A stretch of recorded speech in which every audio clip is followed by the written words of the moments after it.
Hi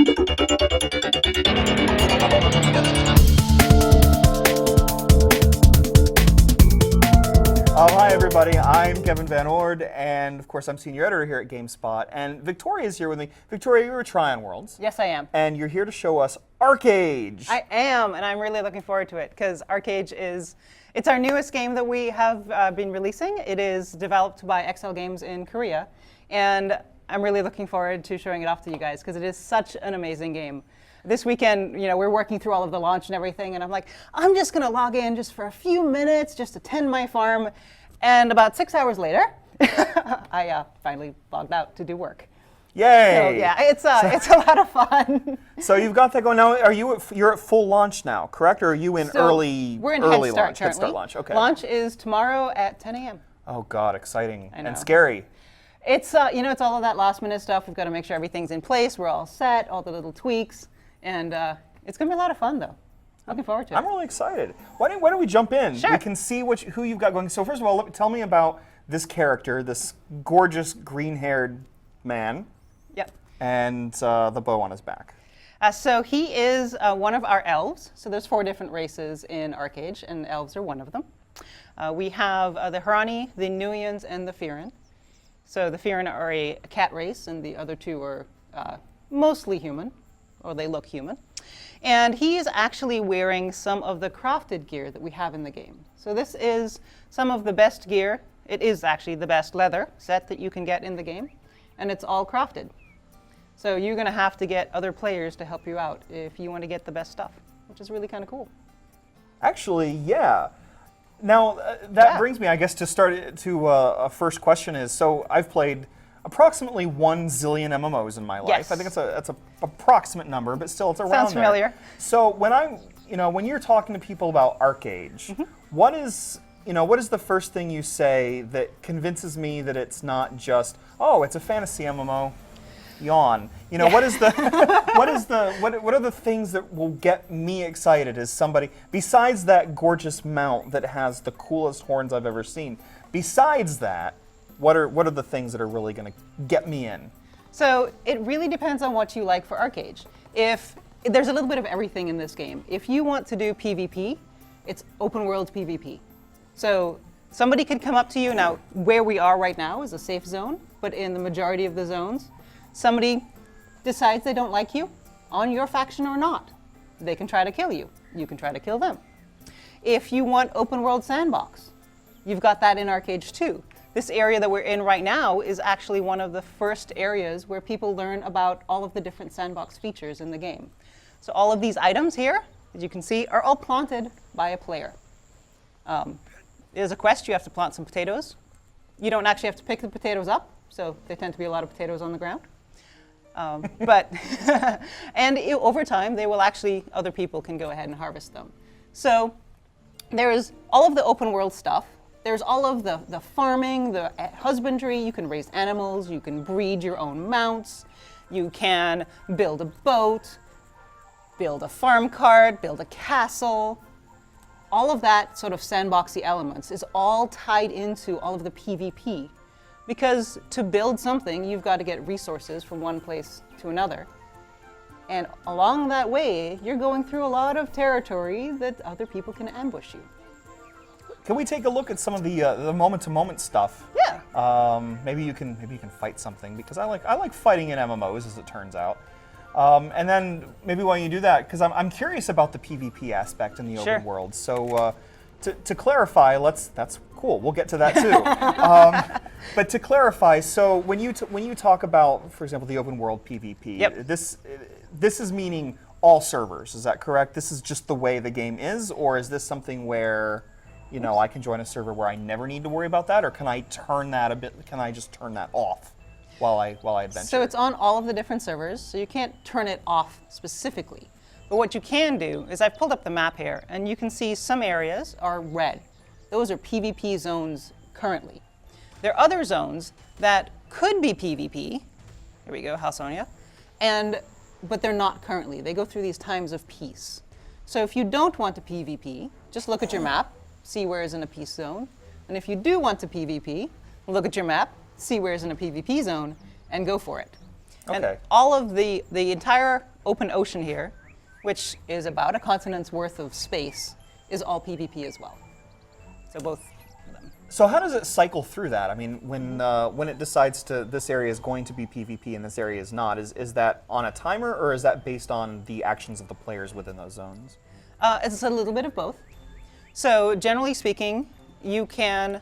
Do you want to? Sorry, I'm going to talk to my off-camera little GM here. Do you want to hop me over to one of those PvP zones and we'll see if we can find somebody to try to kill? Oh, excellent. I'm all for and killing. Can you buff up the character so I don't die? Hey, now, see, this is, I have to, cheating. But I guess it's okay. I guess Well, it's okay. otherwise it'll be a very, very quick fight because I'm not very good at PvP. Aww. I die a lot. All right. Well, I'll allow it this one time, but I'll try not to. I'll try not to let that that little story get out. So, how quickly am I going to get something cool like this glider here, and how long is it going to allow me to stay aloft? So this glider is actually the glider from the Founders Packs. Okay. So if you bought a Gold or an Archeum Founders Pack, you will get this glider. We have similar gliders that are available to you through the marketplace or through in-game actions. So you start out with a basic glider and you can upgrade it to something that's equivalent to this. And this glider you can start at level 1. If you go through the game and wait for to actually get the glider in the game itself, that first glider, that is around, I want to say, level 16, depending on your race. It's a little bit earlier for some, a little bit later for others. Okay. But yeah, you can actually get a mount at level 6 to 10, depending on your race. And that's that elk that you saw, the one with the pretty horns. Yeah. That's actually the elven racial mount. I kind of like that. Yeah, he is pretty cool. I think I have a horse. I've got a Yara. This is one of my favorites because they're kind of funky looking. So he's a Palomino Yara. This is one of the ones that are bred. Oh, okay. So you. So this was an animal bred by another player. Theoretically. Potentially. Okay. Theoretically. Theoretically, except normally you cheat. it would be, except you cheat and someone won. They are actually not very easy to get. You have to wait a fair amount of time before you can get it. You've got to get male and female Yaras together, and basically you have to feed them stuff so that they have some aphrodisiacs. And here's a little bit of PvP going on. Let's see, maybe I can pick on the winner. And bloodlust. Ah, he's a runaway. Oh, well, so one of the interesting things I was just saying about bloodlust is that if there's someone that's on your own faction, you can choose to go ahead and attack them. You flag yourself in bloodlust mode, and that allows you to attack them. So it's interesting in that a lot of games, when you PvP, you flag yourself to be part of PvP, is to be attacked. Right. Whereas in this game, you flag yourself to do the attacking. So it means that it can be a little bit dangerous sometimes because you're not really sure that that guy that got on your boat with you is going to help or hurt. Is there any, what's the advantage besides just the obvious, hey, I don't like this person and I've decided that I'm going to kill them? Is there any advantage to, I mean, obviously I can see the advantage of somebody on, say, a different faction, but if it's somebody that would be seemingly friendly, aside from the, haha, look what I did, is there an advantage to doing something like that? Well, haha, look what I did is a big part of the advantage. But one of the key things is that if they have a trade pack on, so if they're taking resources from one point to another, then if you kill them, you actually get those resources. And so it's actually really cool because those resources take a lot of time to put together. There are significant numbers of actual resources that go into it. And you turn those resources in for gold or for a currency called Gilda Stars, which you use to get plans for your houses, your boats, your farms, and try to figure out, let's see, we can show you a boat here really quickly as I run to the ocean here. Also for your houses, you can see one of the houses on the side over there. So it's very important to get these Gilda Stars. They're actually also a part of crafting for the higher levels. So I always think of stuff like this. You talk about, okay, I see a boat there in the distance, for example, and that was built by players. That was built by a player and is currently driven by a player. Oh, hello. Here's mine. That was dramatic.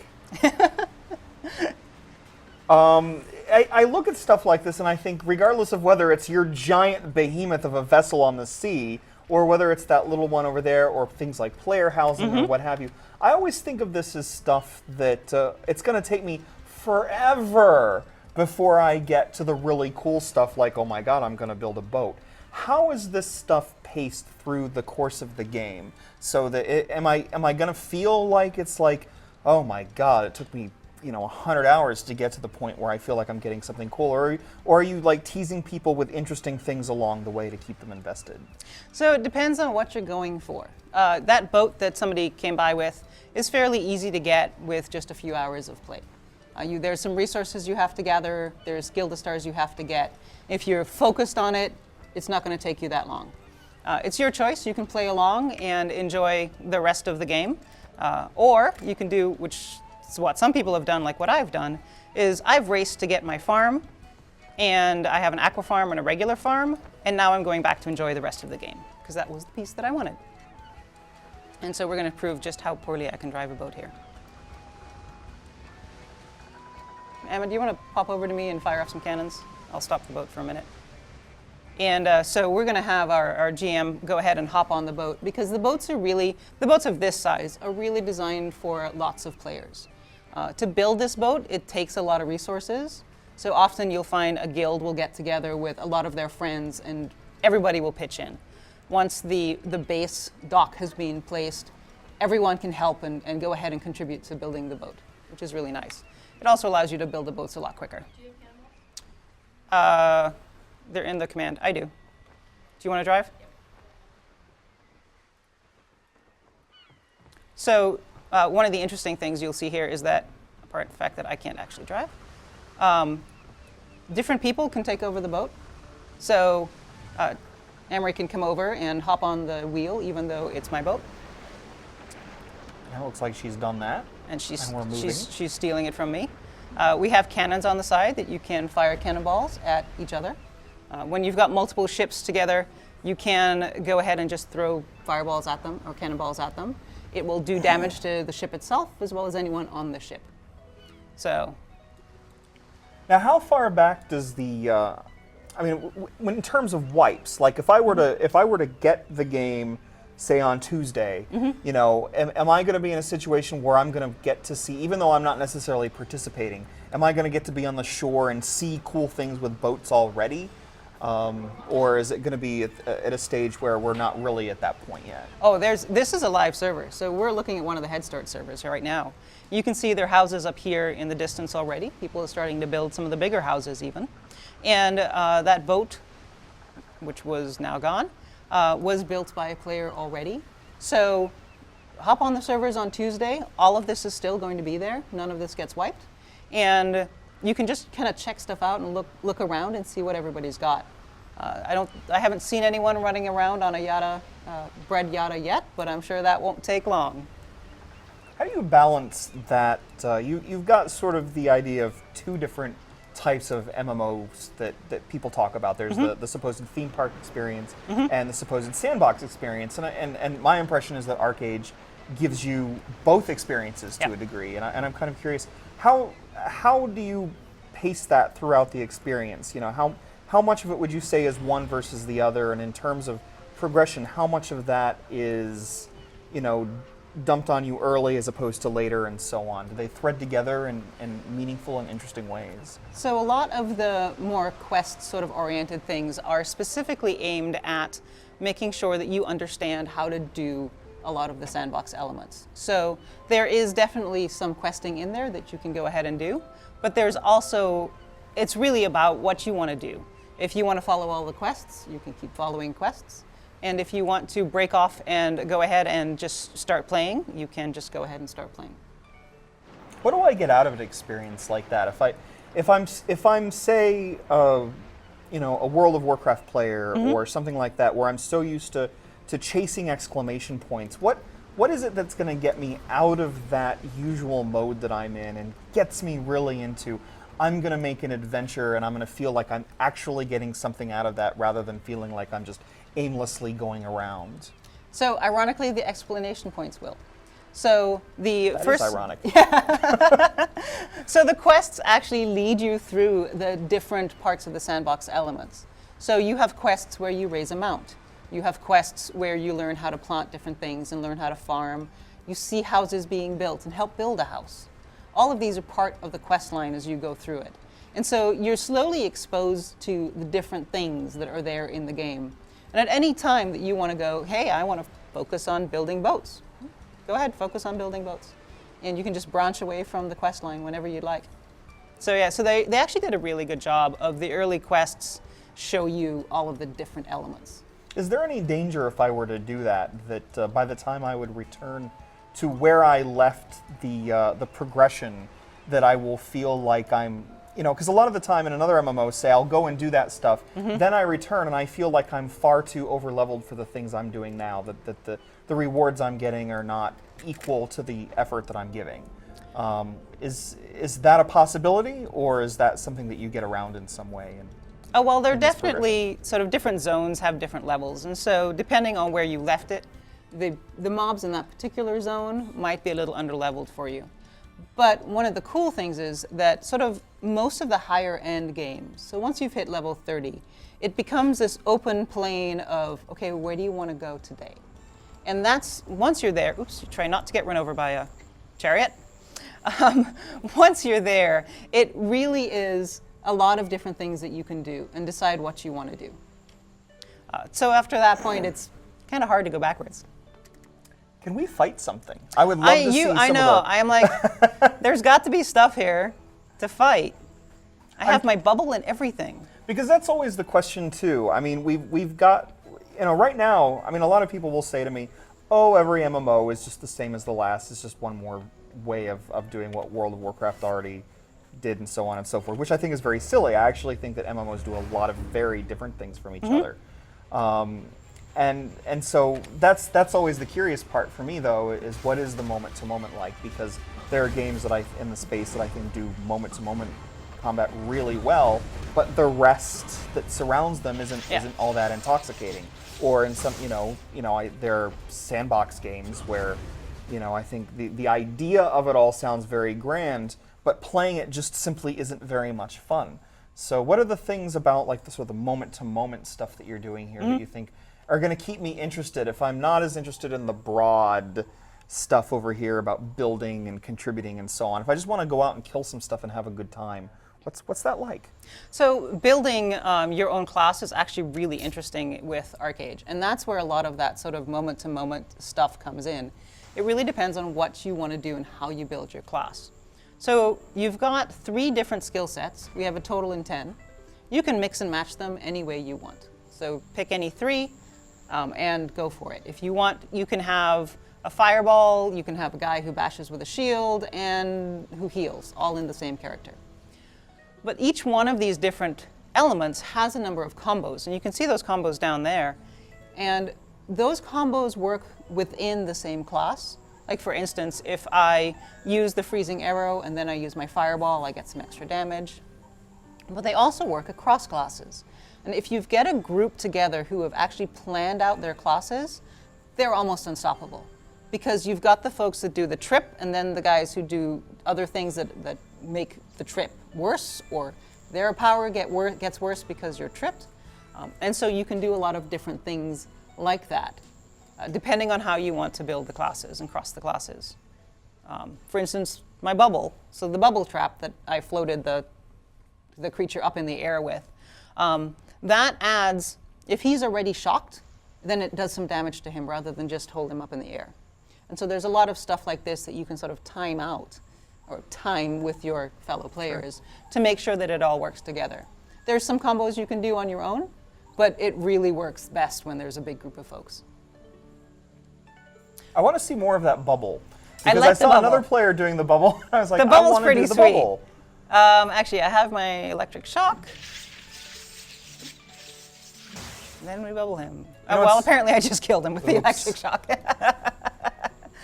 It's always very interesting. I've played so many MMOs and so many fantasy games that even now, the idea of a magic bubble can get me excited. I don't know if that's exciting or sad that I still have that kid-like glee at this. at this stage over things like that. But I admit I see stuff like that. And it's like, The bubbles I are want a lot the of bubble. fun. Give me the damn bubble. Where's the bubble? And this is level 5, so it sounds like it's something you're going to get to do pretty early on. Yes, yes. The bubble is a pretty early on quest, or early on power. And I'm a little over-leveled for these mobs, admittedly, so I'm That's killing them all right. fairly quickly. I will say the bubble is not nearly as fun when you're in it. Ah, that's back to the PvP part. Back of to the PvP part of the part. game. So, talking about other players, and obviously, being with other players is a big part of ArcheAge, especially when you're talking about these grand building schemes where lots of people are going to get together to be part of construction and part of, changing the world around them.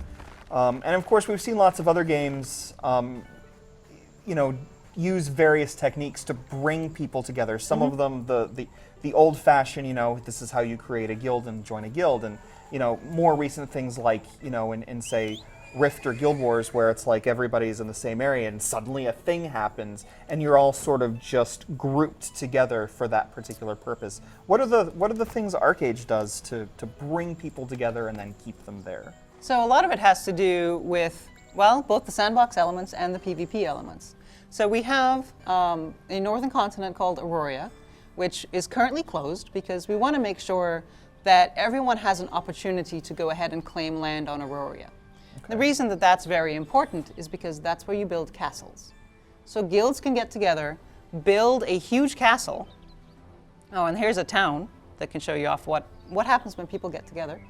But the guilds can build a huge castle, and then they have to defend that from other folks. Anybody who builds a home or a farm or even hunts, there's falling damage throughout the whole game, by the way. Anybody who builds a farm or hunts or builds a house in the region of that castle may pay a portion of their taxes to the actual owners of the castle. And so it's a really good way to get a lot of money, if you want to, for your guild, to help fund your crafters, to help fund your pirating, to help fund whatever it is that you want to do. And you have to defend that periodically from other players who can try to take it from you. The castle walls are all destructible, and I'm really sorry I can't actually just show it to you right now. Castles are closed right now. Castles though, are darn it. closed, but we can talk again in a few weeks, and we can show you a castle. So when you have something like this, you have what appears to me to be a makeshift town. This is where a bunch of people decided they were going to put their houses. Is that really what this is at this stage? I mean, is there just an open area in the game where you can just put your house and this is where we've decided to do it? Or what are the limitations on the spaces? Like, can I just claim out any stretch that's not covered with mobs, or can I even claim out that stretch? Well, it depends on what you want to claim it for. So for actually placing houses and farms, you have to place them within very specific areas in the game world. Now there's a lot of these areas. So we're in this one right here. There's another one down here. They're sort of all over the map, and they're marked on the map so you can find them. But you can also do hidden farms, otherwise known as illegal farms, where anywhere in the world you can place down all of the trees or mushrooms or whatever it is that you would like, and hope that no one else finds them and takes them from you before you get to claim them. I want an illegal farm. What can I do to get Trine Worlds to give me an illegal farm? Actually, you just have to go make one. Log into the game and go plant stuff. That's too difficult. We actually have seen images of someone who has an illegal farm of mushrooms. And so that's these guys right here. And it's literally just covering the entire side of the hill with mushrooms. And you can see one guy on one end and the other guy on the other end. One's planting, one's gathering. And then there's another third shot where a third person comes in, who I don't think was supposed to be there. And is trying to gather as many of the mushrooms as possible for themselves. Without having to spend anything to plant them, they get to take them. So this is a circumstance where somebody in your own faction, for example, might be really pissing you off by taking your mushrooms, and maybe then you get into a fight can kill to say, them. This is what happens when you take my GD mushrooms. Yes, Get out of they're here, not you usually asshole. that polite. Oh, okay. Okay, well, I'll try my best to turn down the politeness quotient then. It is a PvP what must game. be done. And you get PvP in chat as well as actually in the game itself. what do you see at this stage? I mean, you guys are in better position than any to see what player behavior is like and to really understand at this stage how that's affecting the gameplay. What are the what do you see in terms of what people are doing with PvP? Do you see a lot of that kind of circumstance where somebody's just decided I hate you? Or is it something that people then generally seem to be polite? What are the player behavior patterns that have kind of arisen from this system? So it's really interesting because there's some and some. There was, for instance, I was on my guild on my play character this weekend with my guild, and chat was all about this one particular guild. I won't mention their name. Okay. Has. Can you whisper it to me? If you're maybe later when okay. we're not mic'd. All right. And I tried. You can't blame me for trying. They have a particularly bad reputation already. Ooh. Just a few days in, they're already known as someone or a group of someones who will just go and kill people, on their own faction or not. And one of them actually showed up on trial. So if you go and you are taking illegal farms, you are killing people of your own faction, you can go to trial. And it's around here somewhere, and I'm trying to remember exactly where it is. Because I'm a good girl. I've never been on trial. I've been on the jury. It's actually a jury of the players. So they get to see a list of everything that you've been accused of. You get to talk to them, and then they get to decide if you should go to jail or not. So is this... Okay, I got so many questions about this. It's not even funny. All right, so when this type of thing happens, all right, so when you're on trial, for example, are you actually in a courtroom, and is there actually a space set aside for this purpose, first of all? Yes. Emma, do you remember where the courtroom is? Because I've only been... I know it's right near here, and I've only been a good girl. We're searching for the courtroom. That looks like a magistrate's office up there. I don't know. I could be wrong. No, but. I think it's in the square. So it is actually in the open world. A lot of these buildings you can just sort of run into. Ah, wait, I found it. Here it is. So there we go. There's your magistrate. No one's currently on trial. So the defendant stands right here, and the jury all sits back here. And is the game, for the purposes of what must be done, is the game limiting your movement and so on and so forth during these scripted moments of trial? Or can I just, if I'm on trial and it's like, I hate this, I'm gonna go, bye, can I do that? So it's scripted, sort of, in that you die, and the game says, you're on trial, and puts you right here. And then you've got the 5 jurors that come. The trial chat is actually available to anyone who wants to listen into it. So sometimes you'll get folks that are randomly out in the world playing, adding their own 2 cents to the trial. All right, so... He stole all my stuff! So what about the jury, though? So, okay, now let's say that how does the game decide who's going to be a juror? And, is it just ends up being 5 random people? Is there... some kind of mechanism for making it like a jury of his peers as opposed to a jury of people who clearly hated him already, kind of thing? I'm deadly curious about this whole thing. And now we need somebody on trial so I can throw rocks at them. You can actually do that? Yes, oh you can God, stone the person on trial. Right you have a stone pile right here. That seems particularly mean. That's not the way we do really things here in Hoka. It doesn't really hurt them. Okay. It's like foam rocks. Okay, I'm good with that then. But what happens is that you have to do a quest. So you have to elect to be on the jury. So you do a quest that goes ahead, that adds you to the sort of the list of jurors. And then on your character sheet here, you'll actually have that says where you are in the jury list. And once you're in the top 15, the next person, I keep hoping someone's going to come on trial. The next person that comes on trial, you get a little pop-up. It says, hey, you've been selected for the jury. And the first 5 people that accept get in. So it's a little random, a little bit chosen. And, the challenge is, for instance, you never know who that person is going to be. So if you happen to be from this guild that I chose not to mention before, and you're on trial, and you don't have any of your guildmates on the jury, you might be in trouble. We've also had the opposite. This system doesn't seem fair. It's as fair as it can be with human beings.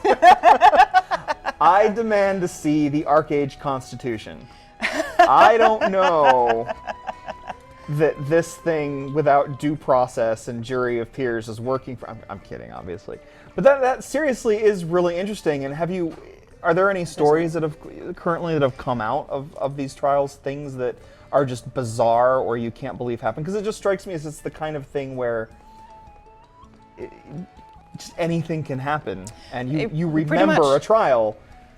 So we've had, so not so much yet on live, because not that many people have been trying to be evil, but we had a number on alpha and on beta, where folks would actually get a reputation of being a player killer.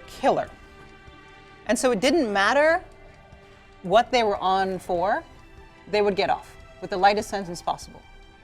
Because everybody knew that this person, even though they stole a few things from farms, was really out there to protect everyone else against those PKers. Kind of like a vigilante. He's Batman. Yes. He's out there doing the right thing. He's hurting the right people. Indeed. A man of the people, a killer of the people, if you will. Actually, it was a woman, but yes. Okay. Still a killer of the people. A killer of the people. We've also seen the opposite, where there were certain guilds where it didn't matter what you did. You were going to be in maximum trouble. Now this is interesting because you've got a lot of verticality being able to get onto this glider here. Yep. Is that used to any particular advantage in ArcheAge? Is there anything that verticality really brings you that takes things to the next level as opposed to I can fly? Well, I can fly is pretty cool, yeah. I have to say. The verticality does help a lot when you are trying to sneak up on someone. So if there's a trade route, for instance, the higher up you go, the harder it is for people to see you, just because people don't look up, even in video games. And you can stalk people. So if there was like a caravan down here, I could stalk them and they wouldn't even know that I was there. I could choose then, if I wanted to dive bomb them, or just drop off my glider, which I'm not going to because I'm a little too high up.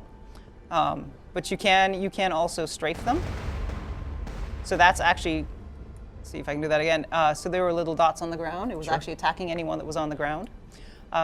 You can also hit other gliders. So if you've got a number of different gliders in the air, for instance, they're trying to fly over the walls of a castle, or they're trying to fly into your town so they can drop in the middle of your town, you can shoot them and try to take each other out.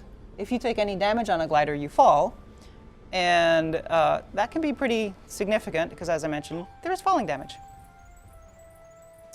And then you get stunned for a little while, and then if somebody tried to shoot you out of the air, you're probably dead by now. I'm good with that. It's pretty fun. That seems like the right thing to do, all things considered. But yeah, so there's a ton of different things that you can do here.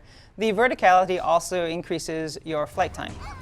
So each of the different gliders has a certain amount of time that it'll actually stay in the air for, but some of that is also limited by how high up you start with. Okay. So this is one of our little shanty towns. You can see some folks flighting. One of our leomorphs this is one of the mounts from the other continent. Uh-oh. Somebody's been... So I'd say that's not a person. I think you'll be fine. Yeah. Something tells me those poor people have no chance. Yeah, those are NPCs. They really have no chance. So that's pretty cool. That reminds me of like Appa from the last Airbender or something. Yeah. Kind of like that. It's kind of cool. So you seem to have a lot of different mounts, and I mean mounts. People love mounts. Yes. Play MMOs. What are some of the more unusual things? I mean, I already love that thing with the horns. We already see this. My Yada hair. Thing. I'll call it. I know it's a Yada, it's a right? Yada, Okay. yeah. It's a thing. It's Jar Jar Binks on 4 legs. Except he doesn't talk, so Thank infinitely Christ. Better. I'm sorry.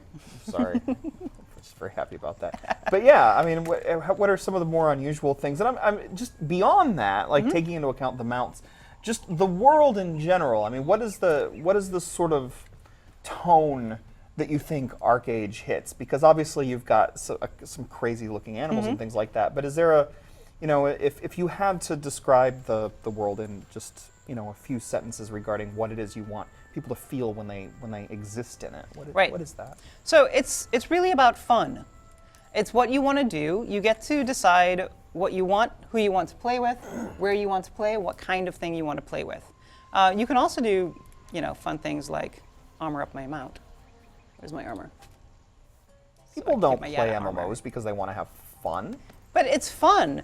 The world itself is fun. I mean, you know, there's Yada, right? There's It's funny true, looking it's mouse true. like Yada. There are horses. We've got horses and donkeys and all sorts of different things. You can raise your own mount if you want to. And but you can also, if you want to be like really serious about the PvP, form a guild together and basically try to own the oceans.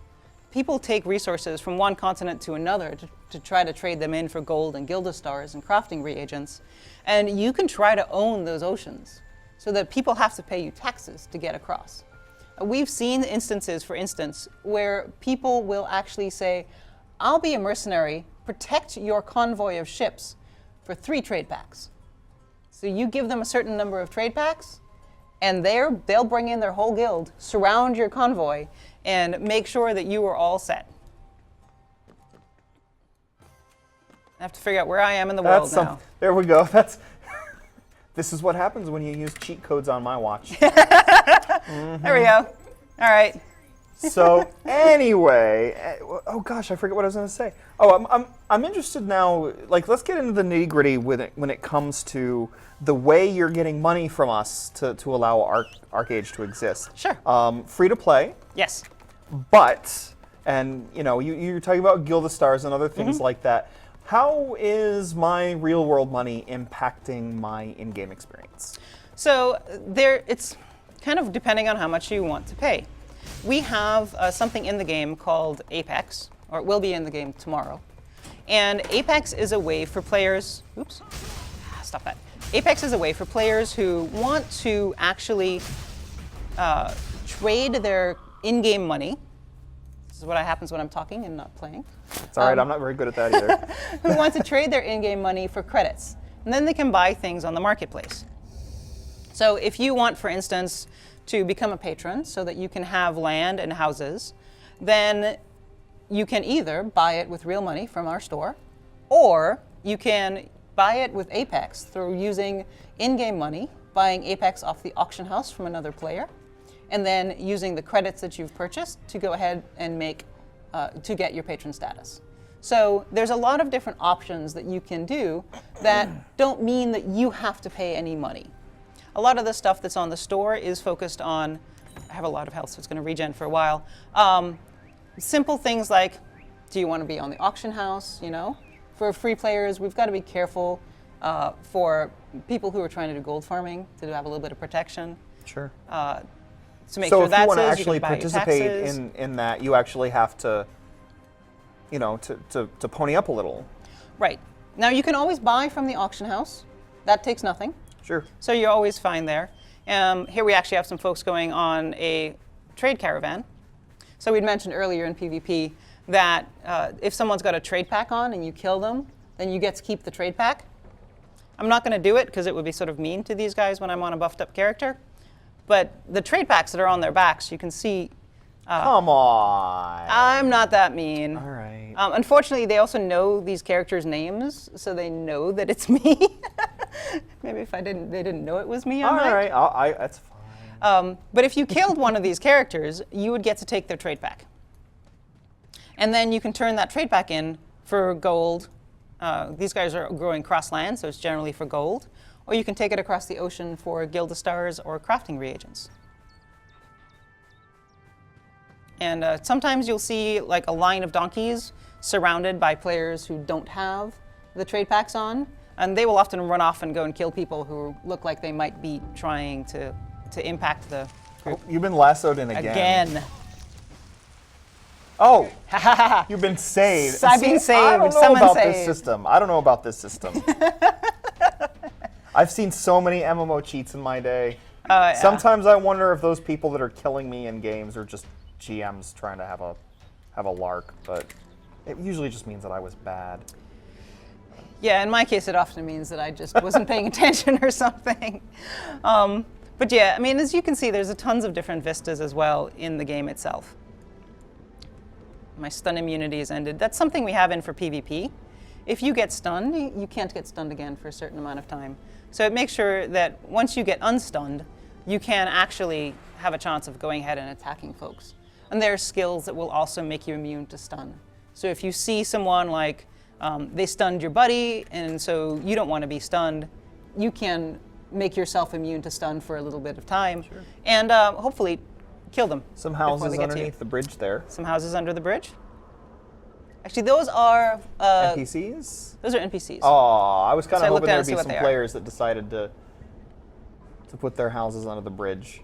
There are limited areas for you to put housing, and so that does tend to make things a little bit tougher there. Mainly the focus is big, wide areas. We see someone running around here. Man, you're really I trying mentioned I'm a hard goody not two-shoes, to. right? I was promised killing. Oh, I'm sorry. It's all right. It's all right. We should have gotten our editor. One of our localization editor is very amusing because she always says, "I don't like killing people. I don't like killing people." Who was the first one to kill another PC? Her. For a while, she had our highest kill count. It was really kind of funny. See if I can run over these guys.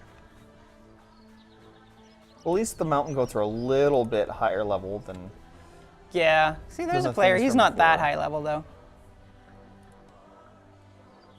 Do you want to take me over to one of the Haranya higher level zones? Let me see if I can find someone that it might be a fair fight.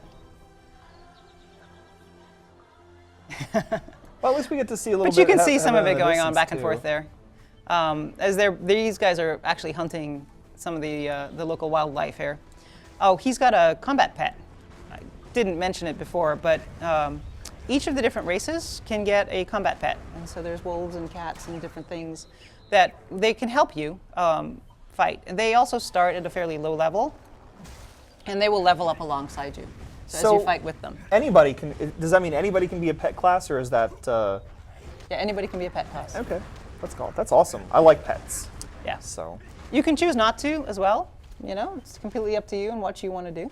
But I'm not limited. If I want a pet, I don't have to choose that one specific class that each faction usually has in a game Right. like this. I can go with my own. Yep. There's also some additional classes that will give you some abilities, like one of them summons a flock of ravens that peck the eyes out of the folks around you. And so you can get some additional sort of pet type abilities if That you want sounds to. really cruel. I love it. It's one of my favorite abilities. I bet great. it is. Man, the underhanded cruelty. Admittedly, I tend only to do it to NPCs, so. So I see, like, what I've seen so far, and I guess that gets us back to the tone of the game and sort of what the world is like. I see, so much of, I see high fantasy and that sort of thing, but I haven't seen, because we talk about pets, and I think, well, sometimes a necromancer is a pet class, but I haven't actually seen anything that strikes me as particularly necromancy-like about the world. What, are you actually delving into some of those supernatural areas, or are we really going for a much more medieval fantasy? There's a lot of supernatural involved.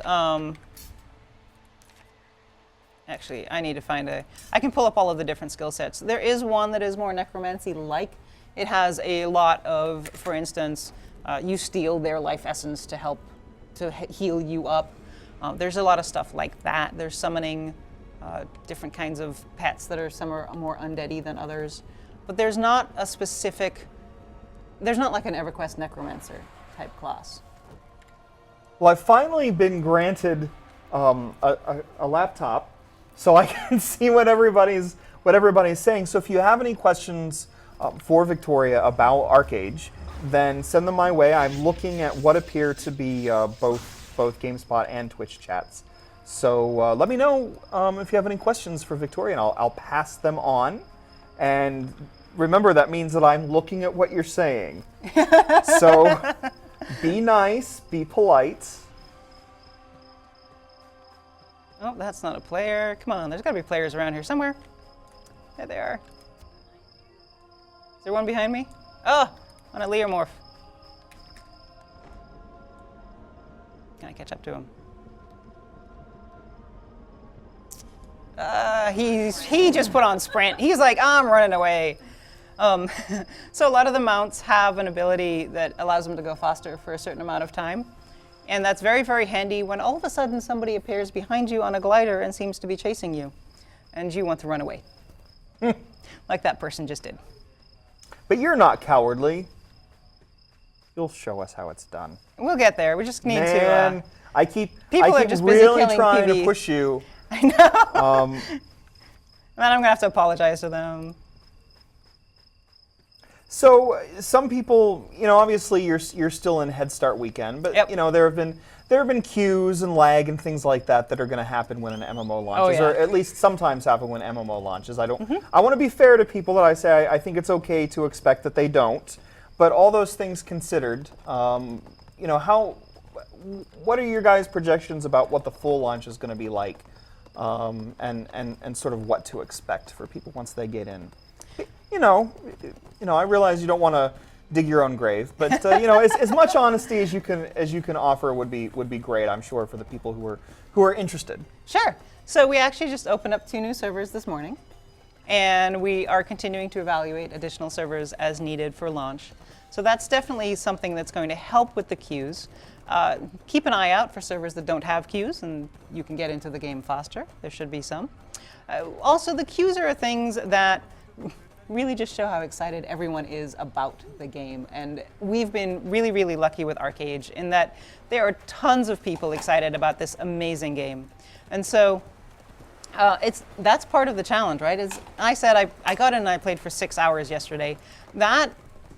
There are people who will be logging in for a lot longer than that. And so there's only so much space on the servers. We continue to try to add servers and make more space as we can. Oops. And it's going to be interesting. The queues certainly have gotten shorter as we've gone on, and they'll continue to level out. We've just got to get through this first crush. Sure. But it's going to be pretty awesome. So people asking me, Slick Johnson, one of the people asking me, question, will Kevin review this and will he give it more than 6 out of 10? I hope yes. It only remains to be seen the answer to both of those questions. But obviously people want to give me a hard time over Destiny, so give me a hard time away. But we're here talking about ArcheAge. So a lot of people, so G-Man really wants to talk about Oromancy plus archery plus shadow play equals treasure hunter. So what are some of the he's obviously promoting his own ideas, but what are some of the interesting things that I can end up doing, some of the interesting combinations, and what do you think that brings to the table, these certain combinations that may not be, is there something that doesn't seem obvious that you mix together and suddenly you got something cool coming out of it? Most of the theory crafters have sort of proposed their own best class. And what's interesting is that there doesn't seem to be one best class. It kind of depends on what you want to do. For instance, Oromancy is great for PvP. That's where you get that stun immunity that I mentioned before. Whereas for instance, myself, I don't have Oromancy because I try to avoid PvP, as you can see from this. And so generally speaking, I'm not going to include that in my build. I'll have Vitalism, which is more healing, or defense, which is obvious. It's buffs and defense. And so it totally depends on what you want to do. Each of the different skill sets, and there's 120 different combinations of skill sets. Each one has its own unique name. So for instance, I'm an Arcanist. The group that I normally play is an Archer. And it depends on what you want to do, again. So within each of those groups, you can see here, I've got 13 points I haven't spent yet because I was just building this out for this interview. But you don't have enough points to get all of the skills in all of the different skill sets that you have. So you have to pick exactly what it is that you want to do. A lot of folks will pick one, they'll get all the skills in that, and then they'll get passives in the others. And it's really build the class that you want to play. Sure. Now a lot of things coming up that are probably the usual gamer questions, more about the very specific things or underhanded ways of throwing in complaints. But I will throw out a few of these things. I don't want you guys to think that I'm overlooking, just that I'm trying to look at questions on both sides. So people asking about the pricing model again, kind of curious about, hey, why not something like a Guild Wars 2 model where you just pay once and then play forever? Right. Is there something that you have to offer? Because obviously we know that's not the case here, but is there anything you can offer to those people about saying, hey, I think our game's worth giving a chance because I don't think that you're going to feel like we're nickel and diming you to death? And really, we try our best not to nickel and dime people to get to death. It's very important for us at Tryon Worlds that you can enjoy as much of the game as possible without actually having to spend any money. And that's part of why we've introduced Apex into the system, so that if you want to, you can still buy stuff that would normally cost credits With in-game money. and why not have an upfront cost? Well, because we want you to be able to try the game first. So you can try the game, enjoy the game, And then decide just how much you want to contribute. So it's all up to, it's about choices, right? And it's about giving you the options. so you get to play the game for free. And then you get to decide if you want something that actually is going to cost money, Or if you want to spend time, and getting things in game. It's completely up to you. And I forget where he went. Poor guy really wants to know if they're going to be Southeast Asia servers, to the point where I just feel like I have to ask just so I don't see the question in the chat again. My apologies, but we do not have the rights for Southeast Asia. Darn it. so we have North America, Europe, And Oceania. But this will be probably up to the developer to decide who to partner with, if It any, will if be. they want to bring the game to another region, which is welcome to games, right? But so again, I think it's important to point out that this is not this is not a Trion Worlds developed game, but it's a Trion Worlds localized game and published Yes. game. So we and localize forth. it and publish it, and the store, some of the actual features within the games are Us talking to XL Games about what makes sense for the Western market. how we can, actually work together to bring the best game to the Western market, and really bring Trion's sort of approach Of how to do free-to-play games. where you can play as much of the game as we can. None of the content is actually geo-locked, so free players or paid players, you can go together, play anywhere together.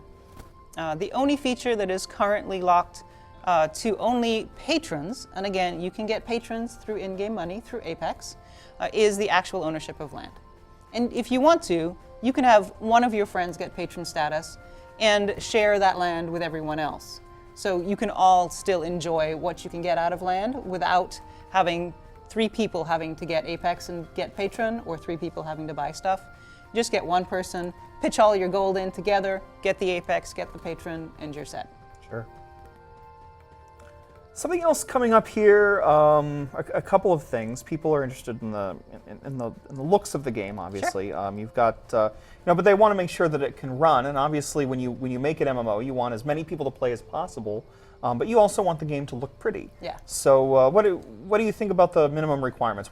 Can you remember what the minimum system requirements are and the recommended requirements? No, I don't actually have them off the top of my head. That's not the sort of thing I would probably remember either. We can certainly get that to you guys. But I do know, for instance, that my home computer runs Rift decently, and it runs ArcheAge just fine as well. So it doesn't require the absolute high-end computer. It is beautiful, and that takes a little bit of GPU to actually run. So you do need a little bit of a computer, a little bit of a gaming computer. But if you can run Rift at a decent clip, you should be fine here. All right. And of course, you guys are releasing this on your own platform, Glyph. But people are wondering if it's going to be available on any other platforms as well, such as Steam and Sure. so on and so forth. So we are currently working with Steam to make the game available there once we have launched. So I don't have an ETA on that, but it's in progress. Steam TBA. Steam TBA. Hopefully. All right. And I guess more people want to see something exciting happening on the screen. So I'm wondering if there's anything. It's We keep tough jumping because around. We're jumping around. We're looking at different places, and we're also, obviously this is not full launch, so the community is not going to be maybe as large as it ordinarily would be. People are interested in the ship combat. I don't know if it's even possible for you to sort of set up a situation to show us ship combat at this stage. Do you have a ship in your inventory? That's a start. That's a start. So I'm actually in the middle of the ocean, as you can see here. And we're currently at war. And for the PvPers, Zones that are at war are very interesting to you because you get honor points, which you can get like special PvP mounts for, as well as gear and weapons. And when a zone is at war, you get bonus honor points for killing people of the opposite faction. and you get honor points for killing just regular mobs. So you can go on a complete killing spree in zones that are at war, and earn your way to new gear and mounts. All right. And just while you figure that out, somebody jumped in, Rawfalot jumped into the Twitch chat to let me know what the system specs were. So I guess I'll let everybody know just so that you know. Minimum requirements, Intel Core 220E 4400 or an Athlon 64X2, 2 gigs of RAM with GeForce 8400 or Radeon HD 4250 or Intel HD Graphics 3000 or up, plus 30 gigs of free disk space. So I guess that's the minimum. He didn't. Sadly, he didn't mention the recommended. But there you go. So at least if you've got something that meets those requirements, you'll be able to run ArcheAge. Yeah. So yeah, it was on the website. I couldn't remember it off the top of my head. So the neat thing is that you can actually, right now the oceans are relatively safe because not a lot of people have taken the time, built the resources to go ahead and build the bigger boats, the more dangerous boats. But once that happens, it'll be a little risky to do what I'm doing here and running around the world. I'm glad there's something risky happening. Yeah. That's what people want to see. I like the bit with you've got the lightning off in the distance. Yes. It's so a lot of, and this brings me back to just, I guess, my own story, and I'm curious like how you can develop stories like this. Like one of my favorite MMOs is Anarchy Online, and one of the first things I remember in any other MMO happening to me was, oh my God, I'm in the middle of a lightning storm and this is terrifying. Like, what are the things that you do in this game to sort of, the lightning reminded me of that. But what are some of the things that you do, like on just a small moment-to-moment basis to really make those moments and for stories that I'm going to be able to tell later? So if you're out on the ocean, like I am, and you're in a fairly large area, one of those things that can happen is the Kraken. So we have an open world boss. We've done numbers of videos on this. It's been on Twitch streams. It's a lot of fun to take noobs out Kraken hunting, and they don't realize just what it takes to survive the Kraken. The ship will turn into planks. The Kraken will just eat me alive. You need a lot of different ships to go ahead and kill him. But it's a lot of fun when you find him and he just comes out of the water and kills you. Are you telling me that players send unsuspecting newbies out into the ocean to fight a Kraken? Yeah. You're rude, crude, awful people if you're doing that. Oh, but it's fun. Oh yeah, for you? Man, I don't like where this is going. I think you guys got some problems to work through out there. G-Bullet kind of wants to know, while you're out there sailing around, about stat allocation. Because I don't think he really likes the Diablo-esque style where the game just allocates stats for you. Do you get to allocate your own stats, such as dexterity and strength and luck and vitality and so forth? So your stats are allocated for you. But a lot of the stats are in the gear, so you can choose, based on the gear that you have, what stats you want. And one of the neat things about this is that you can wear any gear on any character. So for instance, I'm wearing currently leather armor, but I could just as easily wear plate or cloth. Why aren't you? Because we've been showing off the plate armor and I wanted to show off the leather armor. Damn it. But seriously, like if I'm playing something, the obvious thing to me is going to be, well, I'm just going to wear the thing that keeps me most protected. Well, and so the plate armor has the highest defense, but the leather armor has some dodge capabilities that you won't get from the plate. And the cloth armor allows you to cast spells faster and actually have a lower knockback when you cast certain spells. So is it worth it? Is the higher defense of the leather, which gives you the dodge and the miss chances, better for you than the cloth if you're a caster? Or do you want to go all the way to plate? Your spells will take longer to cast, but you'll be more defended. Right. And there are different defenses on the different abilities. So, for instance, you have a fair amount of magic defense and basic defense on leather armor. That magic defense is a lot higher on cloth, and the regular defense is a lot higher on plate. So you can mix and match depending on what you want. And you don't have to wear all of any one. So you can have bits and pieces of whatever you want. All right. Shoot something. I'm so cruel. I know. I put you into this terrible circumstance where there's nobody really out there on the high seas for you for you to destroy.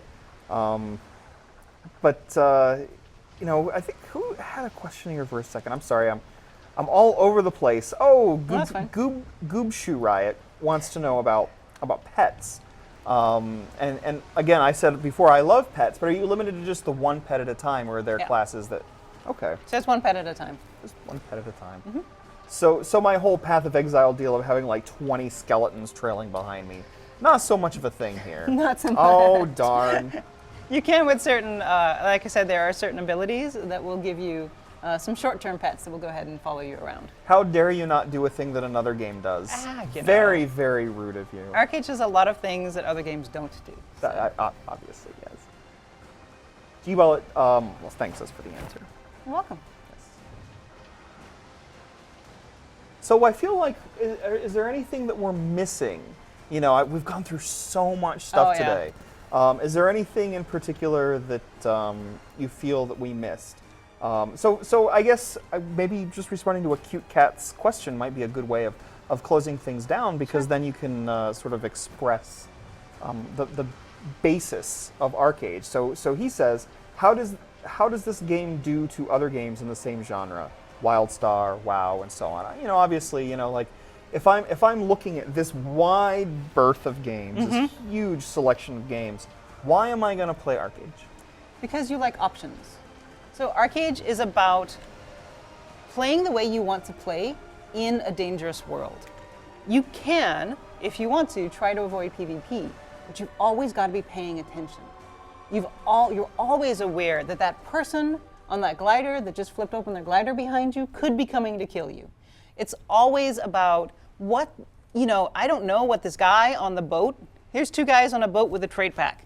They don't know if I'm going to stand here nicely and be so kind and loving, or if I'm going to go and dive bomb them. Which is your thing, to be fair. To be fair, I do tend to be nice, but or I could just flip open my glider and dive bomb them. It's completely up to me. I'm really glad you finally did that. There you go. Thank you. They seem to be nonplussed. Yeah, there's not a ton of there. Hoo-de-doo-de-doo. Yeah, it's not a ton of damage. I got my pack. We care so little that we're just gonna So stand here's here. somebody trying to swim out to join the boat, for instance, in a very vulnerable position, I will point out.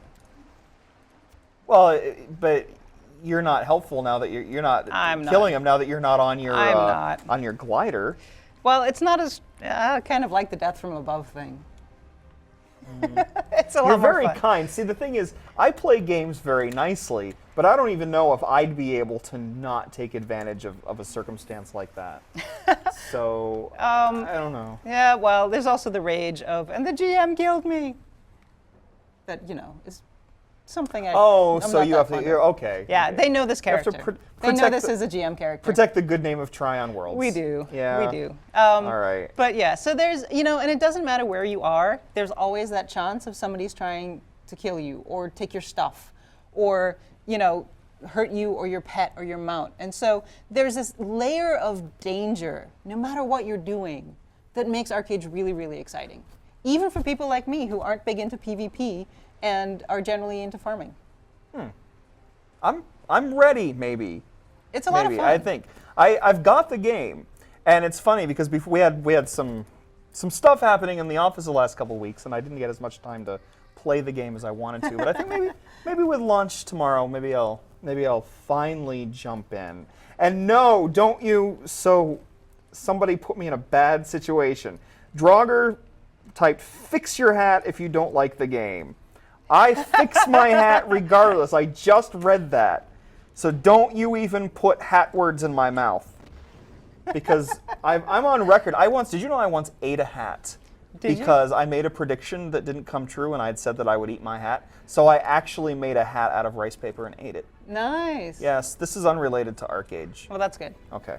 So in any case, Victoria, thank you for coming by. That's actually very interesting and pretty there for a moment. Yeah, that's the when the boats go away. Yeah. So, but thank you. I'm sorry. I get distracted by the pretty. It's easy to I'm be such a gamer distracted. sometimes. But thank you so much for dropping by and showing us ArcheAge. Luckily, you're not too far away, so maybe I can convince you to come back again and show us some more. Yeah, if it'll you be get fun. the time. I know launch is going to keep you busy, but again, launch tomorrow. Yes. Game is free to download and play. Yep. You can do some microtransaction-y stuff in there, but you know, obviously, if you're interested, if you think it looks pretty, if you think it looks fun, you know, options, I guess, is It's the about name of options. the game. So thank you so much, and thank you everybody out there for joining us. And I'm sure we'll have lots of other content on GameSpot this week. It's not like any games have really come out, but we'll come up with something. And we'll see you next time. Thanks.